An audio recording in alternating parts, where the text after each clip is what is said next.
the slowest Neela comp we've seen in the LCK ever. I know it's not the LCK, it's regional qualifiers, but our region does not play Neela this way. But I love that Liv Sandbox have already shown us in this first draft, they can turn this draft around and pull away from the all-in style we saw with KT's Neela yesterday, we've seen from Ruler's Neela.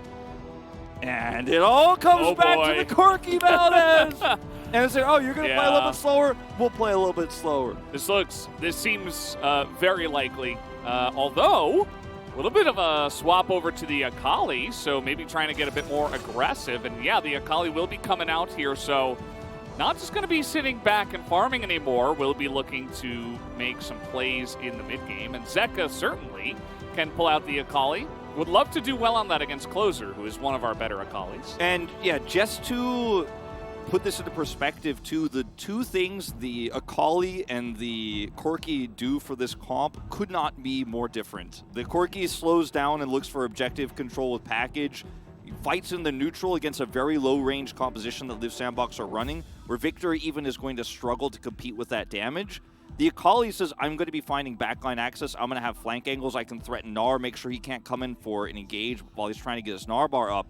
And Zeka, you mentioned Closer's Akali. Zeka's Akali has been so clutch in critical moments for DRX, not just in regional qualifiers. We didn't see him play it there. Not just in like playoffs, not just recent times. All year long, it has been an iconic pick for him. Him on the Akali and the Corki, two great picks for him. They go down the Akali path, and to be honest with you, Valdez, I like the Corki more, actually, in this draft. I think it is going to be a better response to what Liv Sandbox was running. And now the draft is going to be more about getting the mid-game power with the Aatrox Akali around those objectives. You know, if Aatrox Akali get ahead, as you mentioned, you might not even need that Zeri win condition. Because, remember, we do have Zeri Lulu in this game, and that is a combo that they want to wait for 3 items at least. And once you hit that 3-item power spike, we might see Akali and Aatrox already, you know, not having as much power. Whereas on the other side of the rift here, very combo-y from the side of Liv Sandbox. Lots of wombo there is the case. And yeah, Zeka pulling out the Akali here for game 1. Let's do it. Jumping onto the rift here for the first game of this final best of 5.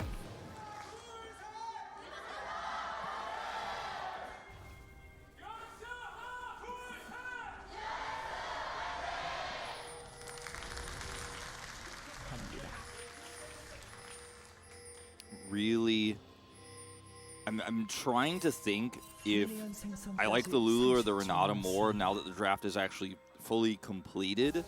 And I'm leaning more towards the Lulu a little bit now that the Victor is a thing, now that the Gnar is a thing, because there's so many different angles of attack here. So I think Barrow feeling very happy is going to be playing this Lulu rather than the Renata option he had, of course, in the draft, because it's also going to be better for the laning phase. And Wild Growth can be amazing with the front line that DRX has.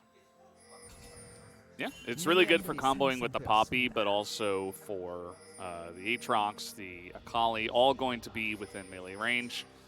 And yeah, even very good if some ganks happen a little bit later on after level 6 for the Poppy, as there has been a lot of finagling down here on the bottom side in this tri-brush, as a very late invade will go unseen. DRX will make it in. Going to be a blue start here for Kroko. So Juhan here might even have an opportunity to 3-buff if he passes directly top. I do want to point out the runes here for Kingen. He did go for the Comet variation. We've talked about this a lot, and it hasn't, you know, it's been, I think, discussed more. We've talked about how it could be Comet, you know, it's getting more popular, but it usually hasn't been recently in regional qualifiers. This time he's going to pick it into the Gnar, so a little bit of extra damage. He also went Scorch, so going for this variation to just try to get as much laning power as possible, put the Gnar down. It is Dove we're talking about here, so I think almost even players specifically going to be a strong rune choice here if he can make those trades happen. Yeah, definitely do like it. By the way, we did see Juhan. He did show on the ward that was placed here by Liv Sandbox, so they know this is happening. And you'll note that Kroko's response is going to be just to clear his blue side of the jungle, get all 3 of those camps. And, you know, there's a ward spotting if he were to go into the enemy red side jungle. So not going to go for that, just going to clear 4 camps and then maybe try to get a Scuttle Crab and just accept the fact that he's getting 3-buffed here. Yeah. Love the extra pressure on the bottom side of the map. It's always an area of contention, especially when you got Poppies in the game. really true. And, you know, you're playing a Neela Yumi lane, so you don't have the amount of prio you'd like to try to go over and contest for the buff. As he's just like... Or just do this. I mean, this is also fine. I mean, the closer in this early matchup in the Akali is trading incredibly well, so he could threaten a gank there. If Zeka's positioning is bad, he loses flash, and then he just takes this path to come up here and contest. Raptors is going to be met by Juhan here, and ooh, pause. So Krako got the big Raptor. We don't know exactly. I would assume that it's neither of these players that paused, just because they were both kind of fighting. You know, Wolf, I really hope it's not an audio issue. Oh, don't do it. I think we've had a little bit too much of that today, so I would like to just, you know, any other issue, I don't care what it is. Yeah, It's not that one. Props to all the LCS staff who had to deal with that today. Yeah. And I really enjoyed Flowers, Mark Z, and Azale's cast. Yeah. And they kept the energy up. Des was keeping it real. And I got to watch a lot of that series because usually So it was LCS delayed, yeah. Yeah, LCS is usually ending at like an hour before I'm really waking up and getting, you know, some food and stuff like that. So I got to enjoy the series because of the delay. Yeah. By the way, we know the reason it's not an audio issue, guys. It is a Prince Mouse DPI issue. So, not sure how it works in regional qualifiers, but generally in the LCK, you would receive a warning if it's like a player-created issue. Yeah, I feel like accidentally adjusted the DPI or something. Yeah. But the good news is hardware issues, especially mouse or keyboard, are usually the easiest and fastest to fix. So I think we'll be getting right back into the action very soon. Yeah. Loving the fan sign game. We mentioned in the beginning of spring when the fans were coming back in. I think it was spring. What was it, summer actually? No, I think it was spring, right? When we started to have, fans back in. We had it was spring, we had a much smaller capacity. Yeah. And then we had full capacity for a little bit, then restrictions changed, and we did have more people back in, but then obviously we weren't allowed to like yell and cheer, and now we are, so. I guess I remember summer because it felt like it was normal. It felt real, yeah. Like we were going back to 2019. But yeah, the fan sign game has been really top-notch as we're coming along here. So the DPI issue has been fixed. Let's hope that is the one and only pause. We got it out of the way early, you know, and that's it, right? Yeah. And even with that prio Closer had there in the mid lane, and look at Zeka's health with the harassment he's had here. He went first strike. He still is not able to come over there and get too much. He steals some of the Raptors, gets the big one, just passing through. He will be able to try to double scuttle here, but with no control bottom side, I don't know about this. Yeah. He's going to need Victor's help, and Closer's trying to play for the lane. Juhan, man, he's Poppy, just has smite. It's easy. Oh, man, I'm loving this. Krako is having a lot of fun. Hopefully, well, I mean, you know, be careful not to have too much fun because Juhan is back here once again. Just trying to help out this lane a little bit as Juhan, his pathing has been crazy. I mean, starting from level 1, he didn't go for his red buff to secure a Scuttle Crab. Now he's here denying Krako steal of the red buff. Yeah, he's like, well, I think now you've kind of tipped your hand so much, I'm going to get the 3 buff here. And the Closer is rotating over. And this is going to be very likely a smite fight here. As Akali also in the vicinity. Zeka, though, super low health, so can be put down, but I think it's just going to really be a 1v1 for this one. This is crazy. This is so early on. I mean, Juhan's trading well. Oh, and the smite goes to Juhan. He hits level 4. He gets the stun into the wall, forces a flash. Now he's on the Solo chase. kill. This is going to be a solo kill from Juhan, who is now, I don't know what's gotten into this guy. He's got so much confidence. This is what happens sometimes when you are on the bench for so long. You've been preparing so much. And finally, it's your moment. Finally, you're subbed in over Pioshik, who is the iconic jungler player. And everyone was calling for Peach, you know, when he was up and coming and he was in the Challengers team for DRX. And they said, nope, we're playing Pioshik. He's our guy. He's been, you know, the franchise player. I had a lot of angry messages when I mentioned that yesterday. I'm like, no, he is. Deft left the team, okay? It's not Deft. He's back now. And he's not playing in this critical series. Juhan comes in last night in a critical time, match point. Now he's in this first game. Gets the ability to steal the first red buff, now 3 buffs Krako, and even though Zeka's really low on health, Victor can't spend so much time to rotate up here so quickly, and Krako just autos this early because the onus is on him, because Juhan is actually trading better here, and look at how Juhan juggles the aggro back to Krako here, so the red buff is fighting Krako, so it's basically a 2v1. By the time Closer gets here, Krako's like, gotta try to hope for this one. He's too early. The spacing, I mean, everything about this. No blast plant up. Just everything. Like, from level 1 until now, it is the Juhan show. We've had, you know, trades and lanes, but, like, whatever. Like, it's nothing outside of watching this one little Poppy as the Poppies nowadays. I don't know, maybe Juhan was watching Cuz play as well. He's like, man, Poppy's got some really great early game power. Get me in there. I'm gonna make it work. It really helps too, of course, when your bottom lane opponents, the lane opponents that Deft and Barrel face here with this Lulu lane, are playing a melee champ basically with the Yumi on it. And this is gonna lead to first Drake going over to DRX here, that extra bottom prio. Zeka hits 6 and has his Hex Tech alternator, so has a lot more trading power. Those shurikens are going to actually really hit hard. Even if he hits the 5-point strike, like that's a lot of extra damage from that alternator. It's a big spike for Akali in a lane matchup like this. So he has a little bit extra freedom. And man, DRX, I mean, it's a calm lead. Like, we're not talking flashy plays. We're not talking like, okay, they won a crazy team fight or invade fight, but just Juhan pathing super well, getting that bottom side prio, getting first rake. Yeah. These are all massive advantages into this Neela composition right now. You're feeling great if you're a DRX fan.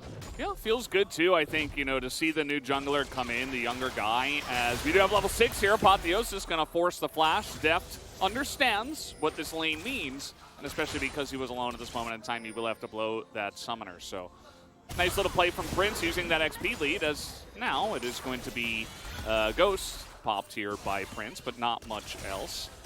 But yeah, it must feel good as the new player coming in and to have your team like playing around you, setting up your level 1 on the enemy red buff, all this stuff. You know, DRX certainly came in with the plan regardless of who's in the jungle. Yeah, Juhan, you know, he spent time outside of Korea as well. He was a Nongshim Challengers player. You know, he was not playing behind Pyoshik actually until he came into this roster. He played at MSI. And the guy he's very talented, and he's been waiting for a huge moment like this to actually finally come where he can be the guy who can prove his power in a really high-stakes match for his team here. This time to be the representative of Korea, right? Last time he was, of course, participating outside of a Korean team, outside of an LCK team. Now he's trying to be the jungler for DRX here going into Worlds. With legends such as Deft and recent MSI champion Barrel. Yeah. Just feels really cool from a storyline perspective. We just didn't see this one coming as the X factor for DRX. No. I mean, that's, you know, it always happens that way. You think about even Hama Life Esports last year, that one had Chovy on the team with Deft. The X factor just was, we knew they had the potential, and then it just took all that pressure to really see it realized in, you know, best of fives and in that very important moments, whereas this time around could just be one player. Now, it's still very early on in game number 1. It's just been really impressive, and it's basically the only thing that's happened, so that's why we're talking so much about this. It is a very nice lead. You'll note that the Zeri as well, you know, even though Deft did have the flash, and Ghost is ahead on CS. He's totally fine. They've got Prio down there. The top lane, Dove has actually been doing a good job of putting pressure onto Kingen, who has been missing those Qs so far. As Apotheosis this time going to come back in, as now Croc goes around, and guess what? Deft doesn't have the summoners, so the follow-up gank will be enough, and Prince will pick up the kill himself. No wild growth here, and it's just as simple as that. You pull the trigger on the Apotheosis, pull the Zeri in, and she doesn't have the ability to dodge this one without flash. And the follow-up there from Krako. Picks up an assist here. It's a kill for the Neela early. Barrel's just going to catch what he can here of the waves. Fortunate timing here for Deft to be that far up. You're pushing the lane super hard. No objectives online. No reason to be that far up except getting plate pressure. It's going to cost him big. As you mentioned up here on the top side, Kingen hasn't really been laning very well. Isn't hitting those comets with the Qs. Isn't doing too much. Does have his Dirk online. Barrel has 6 here, but not enough to save Deft. Doesn't commit it. Yeah. And just decides he wants to save that ultimate. I mean, even if he gets a knock up here with the Sejuani there, it's not going to be enough to turn the tide, so saves that critical ultimate. You know, I think most supports would have used it there for the hope, but he just holds it. Yeah. It does mean he's got it now, I suppose, for about the next 60 seconds. But, yeah, I mean, it's a decision where it's like, well, we can use it later on in the fight if it is just a 2v2, but the second Sejuani shows up, there's no reason to use it. So yeah, you're just gonna might as well save it. You just live a little bit longer, but then also Def dies. Yeah. Use that ultimate as. Now, Duhan, near mid alongside of Beryl. And you've got the wild growth for this. If you want to force it, I don't It think almost they will. does feel like they're trying to force a play here. Might be a little rotation down to the bottom side. Yeah, this is really smart from Beryl and Juhan. They will be seen, unfortunately, but will it be enough to get Prince out? I feel like they could have tried to force that, but Ghost and Flash and even Heal on Kyle available. So not going to take that risk. This is a really important fight for DRX here for Drake, as it's spawning here 20. It's just the Hextech Elemental, but they have a lot of prio here. Juhan is in the area. They do have that wild growth. This is a moment where if Liv Sandbox contests and Def gets a lot of money, he gets super accelerated on this Zeri. Still flashless for a little bit longer here for this objective fight that spawns in 5 this Drake. And enough resources committed down here. Zeka's backing. Oh boy. Steps forward to avoid the prowling projectile and just gets comboed down as Deft is going to eventually die, right? Yeah, he does get flailed in the face as even Beryl does go down as well after using that flash. So that's now 2 kills and an assist here on Prince. What's really puzzling about the positioning here for Deft and Beryl that far forward is that the objective is what you want to fight over, but you don't have to force it here in the lane where you're most exposed against Apotheosis. The same way you died previously, you will die a second time. And Zeka isn't there to save you. He's backing. He's picking up his Night Harvester. He wants to fight a real 5v5 here with his first item, with Deft ready with that wild growth on top of him in this fight around Drake. And unfortunately, Liv Sandbox just are pulling the trigger faster. They engage there, grab the double kill, grab the Drake. Now it's a 1-for-1 Drake score here. A lot of the wind out of DRX's sails. Yeah, they're going to try to get some more wins somehow. It's not a Cloud Soul in this one, but they are going to drop the Rift Herald into mid lane and have some plates over. They actually got 3, I believe. Maybe just the 2. But either way, nice amount of gold into the side of DRX. They will retake the very slight gold lead here. But yeah, we're kind of going even into a mid-game now where we have both teams on similar levels, but at the same time, they both got 1 Drake. We're going to take another look here at this. I mean, it's just really easy Apotheosis into the Glacial Prison. And, I mean, Beryl's trying his best here. He's like, maybe Deft buy time for me. No. They get both. Secure the double. Neela 2-0-1.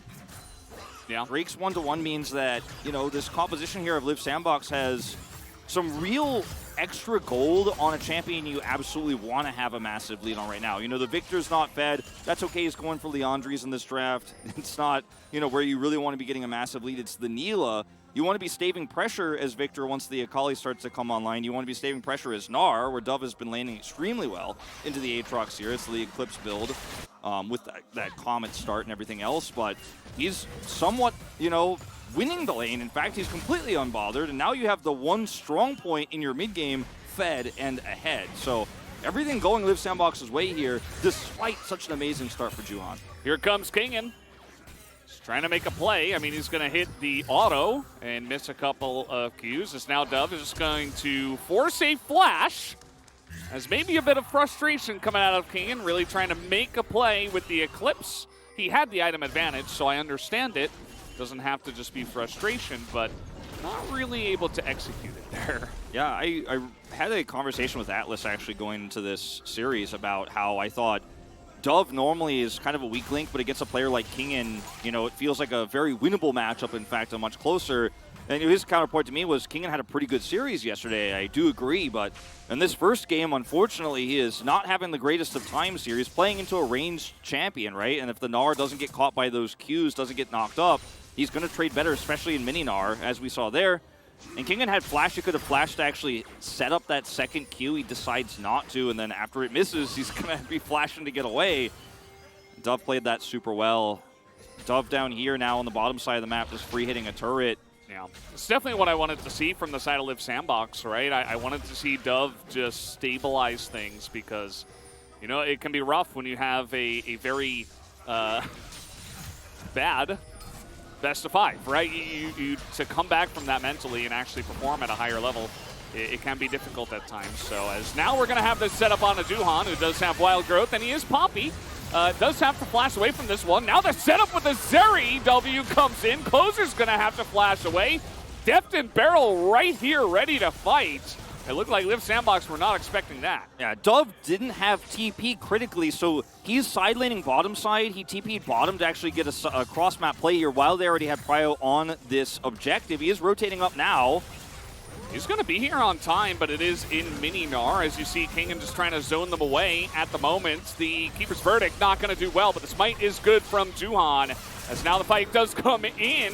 Zeka looking for this, even in the exhaust, still going forward. Prince is kind of left all out to dry, and that's going to be the snipe from Deft over the wall. Picks up the kill onto the Sejuani, and DRX take a big one. Now, we won't certify this Zeri moment just yet, but it is a lot of gold going into Deft's pockets here. They do pick up the eye here. It's Beryl who picks it up, but still a lot of money for Deft when he wants it here on a turret. There's going to be a turret basically guaranteed here. Mid-turret significantly damaged, bottom turret as well. An opportunity here for that bot 2v2. And in these fights, to start off here, Juhan goes extremely low, gets rooted, but Kanan comes over here, Deft is here as well, and you don't have long-term damage as Prince. You're not an AD carry, you are an engage. And they use 3 ults to try to make that happen, so they don't have it for the follow-up. So Prince, watch Prince in this fight, he just can't do anything. He's just not an AD carry. He's Neela. She's her own breed of bot laner, and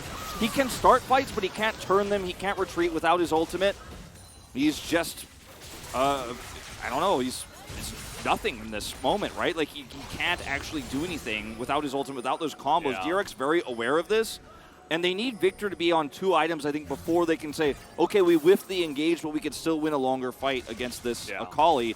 It's just not at that point. It's also Leandri's Victor. It's another Liv Sandbox moment, you know? Like, the proactive engage is really good, and to try to make something happen, it's good. But again, it's onto a Poppy, and it's almost like Juhan purposely walks into the Glacial Prison. He's like, yeah, I'll use everything on me. And they do, and then they stay. Like, you already lost the fight because you didn't win right at the beginning. You didn't use your burst combo. You're a combo-oriented kind of composition here from Liv Sandbox.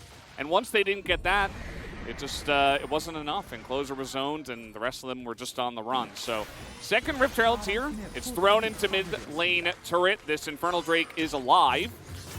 As Stuff now going to have to hop over. Nice amount of damage already from Kingen. Yeah, and he doesn't have really a whole lot of Narbar to work with here. He's going to have a Yuumi on his back. That's going to help him start securing that Narbar. And Zeka on a flank angle. This is so frustrating to play out as Liv Sandbox. When they're split, when DRX are split, where do you apotheosis? Where's your angle of attack? Especially with these flashes up. Deft has flash, Barrel has flash. Very difficult to find an angle here when DRX are in the position to actually go toe-to-toe with you. And, you know, with just one Leandri's on Victor, he's not going to have the long-term follow-up damage if you hit one target and then you're looking to actually win that longer fight. He's not your man, not yet. Yeah. I feel like Liv Sandbox have an opportunity as DRX group up for the Dragon, but take a look at the rotation, if you can call it that, out of Closer. He's not in the fight. Now he's teleporting into mid lane as the jungler is popped away, and in goes Zeka. He's like, yeah, who am I going to eat for dinner tonight? He's looking for Dove, as the Mega Gnar will come in at exactly the right time, but it just does not matter, as Closer is going to line up a ton of damage himself, but it's Infernal Drake and a kill here for DRX. So fun to watch Zeka's Akali because he forces these fights on the edge of an objective against the enemy laner. He does it against Azir, he does it against Victor, it doesn't matter. Then the second he forces Closer out, Closer's like, I can't beat this guy. I'm running Leandri's. I can't actually kill the Akali. In the longer skirmish, he's going to kill me. He's going to ult me. He backs off and teleports mid. What does Zeka do? Does he chase him mid? No, he just instantly collapses onto Dove here, who's isolated. Ult comes out here from Juhan, so there's no Sejuani for Peel here. Zeka splits the team in half, and Dove's left out to dry. He's like, I got my Narbar, guys! I got my Narbar, guys! No, Zeka played this so beautifully, and Closer on control mages, we've seen it in the past. You know, he hasn't been as strong as he is on assassin champions, and his Azir's looked better and better this season. Yeah. But he's on Leandri's, right? Like, Victor will be better later. We're just not there yet. And the other part of that, too, was that the Yuumi was actually on Kroko. I missed that. Kyle and Kroko were knocked out of the pit, so it was a 5v2. It wasn't even a 5v3. It was just It was like Prince and Closer left out to dry, and then Dove was kind of there. And, yeah, just the chase, the Akali, that's her bread and butter, right? That's what you want. You want isolated targets that you can assassinate. Now we're in a game state where, I mean, DRX are really rolling with the punches so well. Juhan is able to hit the Keeper's Verdict this time. It's just a really good look for them in game number 1. What was so exciting to me about this draft for Live Sandbox is it felt like the draft was so face-off. It was so obvious this is going to be a Neela combo draft. They chose a more complex version of it with the Victor lock-in, with the Gnar here, and they've played it up until this point pretty well. But it's not a Live Sandbox style of draft, right? Like, they could have gone more all-in on this, and they could have played a little bit more for comfort and not put Closer on the Victor. And that may come back to bite them, in fact. You know, I was thinking after game 1 we might be singing their praises saying, wow, different side of Live Sandbox, showing us something we didn't see in playoffs, we didn't see in that match against Damo and Kia, evolving, which is important for going to Worlds. But they still have to stick to landing here. They have to utilize the comp correctly. And so far, DRX's setup on these objectives has just been magnificent. And Zeka now has Shadow Flame. So early second item on the Sakali. And I mean, he already has Sork Shoes too. Like, he's got big damage. It's perfect. I mean, nobody's got any MR on the side of Live Sandbox. Like, not even a single person. I mean, we have even the AP build from Kyle. Like, this Akali is going to be a wrecking ball into the back line. Like, Zeka can kind of just do whatever he wants. Just throw up a Shroud. Nobody's going to be able to touch him. The amount of zoning that they have. We talked about how this comp from ahead can be so strong because you've got Poppy, you've got an Akali that's ahead, and an Aatrox ahead. They're both spiking at exactly the right time. And now for Live Sandbox who want to combo you, they kind of just have to sit back or look for a mistake from DRX. But DRX have been clean here in this first one. Yeah, Dove going for Trinity Force, which means if you play it perfectly, you can actually 1v1 this Aatrox. But Mega Gnar is coming in, so you see DRX kind of waiting with this one, but the ult is going to be used to push him back as Baron is started 23 minutes into the game. They know about it. Is coming in, and they say, well, Kingan's got TP, but the jungler's bot. So Juhan is not here. And this is a nice call from Live Sandbox, very proactive. Will it work, though, as here comes the Wrecking Ball. The exhaust is in, and there's the smite. It is good for Live Sandbox. Prince, though, tries to make it happen alone. Everybody is split up here on the side of Live Sandbox as Prince will get 1 kill. The rest of them zoned to the top side as Kroko is going to be alone here. It looks like the other guys were able to get that empowered recall off. So bunch of kills for DRX, but it is a full Baron over to Live Sandbox early.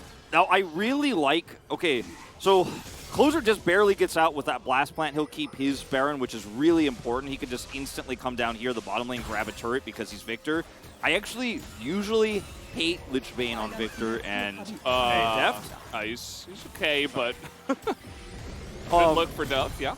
I usually hate Lich Bane on Victor, but I think into the Akali here and the skirmishing he's going to have to be taking on the edges of objectives, it's so high value. The extra movement speed even is going to be useful. You're going to be able to trade more aggressively into this Akali, and I like this pick. He's held his stopwatch as well, didn't have to use it in that last fight, so he's now starting to really get some extra AP, being more of that battle Victor in longer fights. The Leandri's proc's going to be easier to hit here as he has that extra movement speed. Yeah. And this is the moment where Live Sandbox's comp starts to really come online, and it's not just a Neela R button, but actually a real 5v5 fighting force. Yeah, it's a good point. I think especially the build is so important. We're not going to get to talk about it as Dove is engaged upon here. He's trying to hit the Mega Gnar, and he will have to flash away. The Chaos Storm is doing a lot of damage to King and Juhan, but guess what? The main characters weren't even in this fight yet for DRX as Wild Growth on this Fed Akali. Zeka is just hunting people down as he is going to pick up 1 kill, and it should be Infernal here for DRX. Closer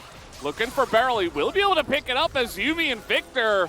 Okay, he's going to try to push it further forward. He has that stopwatch. Kroko's coming over. This is not a free dragon by any means for DRX. They're going to be pushed away here. Yeah. So good start. A lot of health bars going down. The Chaos Storm you mentioned did so much damage ripping through DRX. And even though they get that kill onto Dove, he bought so much time. He flashes the wall, and DRX eat a ton of damage during that Chaos Storm. The Leandri's really shines through there. Closer gets out, comes back in onto Barrel. We're going all the way back to this Baron fight here, which was Very lucky for Live Sandbox they got out with as many as they did, as the split here is amazing for DRX. Look at that blast cone from Closer, just barely escapes here. We'll be able to get the powered recall off. Prince trades one back, and they keep some Barons. He goes bottom side, of course, the Victor I'm talking about. And then Closer here in this fight here where Dove gets caught, quote unquote, feels like such an insane trap. Because look at the Chaos Storm, you mentioned it in the call, Juan and Kingen eat tons of damage. Yeah, Zeka comes in here for the kill, but the retreat is so clean from Live Sandbox. They grab a turret, get out here, and look at who's full health in this fight. It's Closer. So when they rotate over to Drake, he still has this ward up, and he's like, look, we've got an angle here. Yeah. They've got a back. I'm going to grab a kill, and DRX are pushed away from Drake. Consistent damage from the Victor really being a difference maker in this one. And how many Victors will we see in this exact situation go Crown, okay? Like, I just want to call it out. Like, against Akali, Poppy, and Aatrox, they'd be like, no, I need it. I need to survive against this. I don't know. I'm going to get Dove. I'm not sure. But especially with the extra comfort of the Yuumi, which we've seen a couple of times now with Closer and other members, he's just able to go full damage. He's able to go Lich Bane for the extra close range damage. And now he's really going to be nuking people down. Yeah, now that he has won this fight without using stopwatch, he's just going straight for death cap. He doesn't need his Zhonya's. He would love to have it, but the real threat is AP damage, not the armor that he wants against Def. Not yet, not at this point in time. If he can survive through the Akali, he still has that stopwatch. He has the Lich Bane, and just going straight for death cap is going to be a huge boost to that AP to give him better Leandri's damage, give him better Chaos Storm damage. I think this itemization, like you said, almost no Victor player would actually be brave enough and bold enough to go down this path, but I think it's absolutely correct, and it affords him so much power in these fights. And it shores up the fact that they don't have a traditional AD carry. Prince is an engaged champion. He can do some damage after the initial engage. He can hit a few autos and AoE, you know. But it's not like he's going to be doing long-term damage. He goes in and he sacrifices himself for Victor. And the follow-up from Dove, the extra CC, Croco just pile in there, and Closer just nukes everybody while he's untouched in the back line. Death cap is finished. And this is what happens when you go full damage and you don't have to use a stopwatch. It's like the snowball keeps going. It's not a Magi's, but it's like, you know, you're still holding on to that trap card, which is the stopwatch, and you just keep getting stronger and stronger, and there's not really much that the enemy team can do about it when you're this fed. So now we've got hugely fed mid laners going head-to-head. In what is turning out to be, again, another relatively even spot in this game. Much like earlier on when it was 1-1 in Drake's, now it's 2-2 in Drake's. Yeah, and both teams have the, like, the solo Drake, they have the Hextech and the Cloud are both pretty good for both teams, in fact, in terms of the extra cooldown reduction that the Victor is going to get and the speed that DRX will pick up from the solo Cloud. But this Infernal is amazing for both teams. But arguably, because of this death cap build for Closer, even each solo one is more impactful because of that percentage stacking for his magic damage. So, very scary prospect is Def. Oh, nice buffer. That's going to save him just barely. There's the poke that comes out afterwards as the final chapter locks down Beryl. And just like that, little play, you know, expend a couple of ultimates. They pick up an inner turret right before this Infernal Drake is going to spawn in a minute. Closer gets blue buff, which is, I mean, thinking about what this Victor can do is just starting to scare me a little bit. Especially when I see him get that blue buff, when I think about him grabbing a second Infernal Drake, just the Elemental alone, on top of this death cap. And he may never build Sonya's this game if he doesn't have to use that stopwatch, because as mentioned, he doesn't care about the armor all too much. Yeah. It's a waste of gold for him while he still has that stopwatch unbroken. Dove has an unbroken stopwatch. He's building magic resistance against this Akali. And yes, Deft will be a big threat, but he is always the one who has to be so far back. And there's a big disconnect with what this comp is trying to do for DRX, which is why I would have preferred the Corki. Like, we're going all the way back to that. Zeka's had an amazing game, but now that we're 30 minutes in, Deft and Zeka want to do two very different things, and they are both very weak against a very long fight against this fed Victor, plus the threats of engage, where Deft has to be so far back that he isn't doing damage until it's probably too late in a team fight. Yeah, and we're talking about builds. Take a look at the build from Deft. He goes LDR third, so he's not getting those chonky extendo beams in these fights. He, you know, Zeri as a champion does like half magic and physical damage, and you know it's going to be good for the Sejuani, but the Sejuani didn't even stack all that much armor, so maybe not the right choice for Deft, but It's neither here nor there. Might be here, actually, because a very important fight here. Lots of stopwatches on both sides. 3 for the side of DRX as well. This is so critical, this fight. Look at Zeka's flank angle here below the Drake pit. And Closer is so safe back here. Level 17. I mean, he's so difficult to kill at this point in the game. Stopwatch unbroken. They can turn onto Zeka and turn this into a 5v4 if they find him, and that's exactly what Croc was looking for here. Yeah. Drake health's going down. It's going pretty low here. The Keeper's Verdict, so important, but it hits nobody. But trade of ultimates for the junglers, as in we go. The damage is huge as Juhan gets the knockup, assassinates that Victor, and now the Akali is running wild as Kingen is going to go a little bit too far. Dove is kiting out Deft here, but eventually does go down. Prince trying to be the hero, as this Infernal Drake will go to the side of DRX, and there's the knock into the wall from the side of Juhan. That will be an ace to DRX. They clean up the rift with Live Sandbox. Zeka is just lightning fast. He is so fast, and he does so much damage. When we talked about Victor, he's got a stopwatch, he's got some extra movement speed with the Lich Bane, but he doesn't get to press his stopwatch, he dies too quickly. Yeah, watch Juhan as well. Look, he's just SOL, he's instantly deleted, he's chain CC'd. Polymorphed. No chance for stopwatch here, and this is going to be a Baron over to DRX, and look, Prince can do damage. He does do damage, but he has no range, and he will not be able to do it in a fight like this. Yeah. And, I mean, that's full control now going over to DRX across the map. And with Akali, the vision that this Baron is going to afford you means that side laning for this Gnar Victor, kind of out of the question, not really a thing. I mean, Closer could do it here under his inner turret, but this is about as far forward on the map as he's ever going to get until that Baron fades away. I guess the only person who used his stopwatch in the last fight was Kingen. Everybody else still got their stopwatches from that fight. Nobody had to use it, or nobody got to use it in the case of some of the members. Not going to name any names, as, by the way, now Deft has that IE finish, so regardless of which one he went for third, he's got it now, and he has a stopwatch. So he's Corki now. He's online, 100%, and he'll get a GA probably. And, I mean, now it's real dire straits for Live Sandbox. You talked about the value of each single Infernal Drake. DRX got that as well. Yeah. And now Death Cap is up for Zeka, so you know, he's going to get that extra percentage-based AP that's going to be massive too. And 3 stopwatches. Deft has no flash, no ghost, but it doesn't matter anymore when you can sit behind these Baron buffed minions and you have full map control. Deft isn't really under threat, and that's the one thing that was kind of a liability for DRX going to late game team fights at a game state like this. But look at his positioning. He's just untouched here now. And he's got his ultimate fully leveled up. He's 16 here. He's ready for a fight. He's got it cocked and loaded. Yeah, I mean, he's ready to fire that one. And like the damage from the Infinity Edge poke is starting to become very frustrating, but the slow is almost even worse because this comp for Live Sandbox, if it's slowed, can engage well, and Deft just buys time over and over and over again. Juhan here, always threatening the angles. Prince under turret, he's already at half health, but the apotheosis, they run straight into it, and Zeka still blows him up.